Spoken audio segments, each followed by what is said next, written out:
அநேகருடைய வாழ்க்கையில் யாரை நம்பக்கூடாதோ அவங்கள நம்புவாங்க, யாரை நம்பணுமோ அவங்க நம்ப மாட்டாங்க.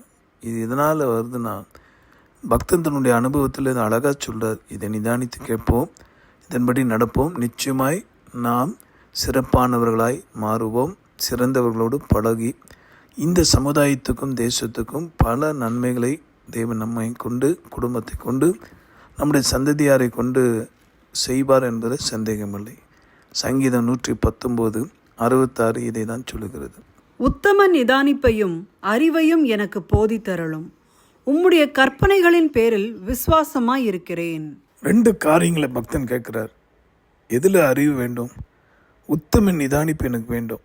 சில வார்த்தையை வேகமாய் பேசுவதனாலே, அந்த நிதானம் இல்லாமல் நடப்பதனாலே வாழ்க்கையில் நல்ல நண்பர்களை, நல்ல பரிசுத்தவான்களை, அல்லது இவர்களுக்காக உங்களுக்காக பிரயாசப்படுகிறவங்க நன்மையில் பங்கடையணும் என்பதற்காக முயற்சிக்கிற அநேகரை நாம் இழந்து விடுகிறோம். காரணம் என்ன? உத்தம நிதானிப்பு இல்லை. 2வது அறிவு பக்தன் கேட்கிறான்.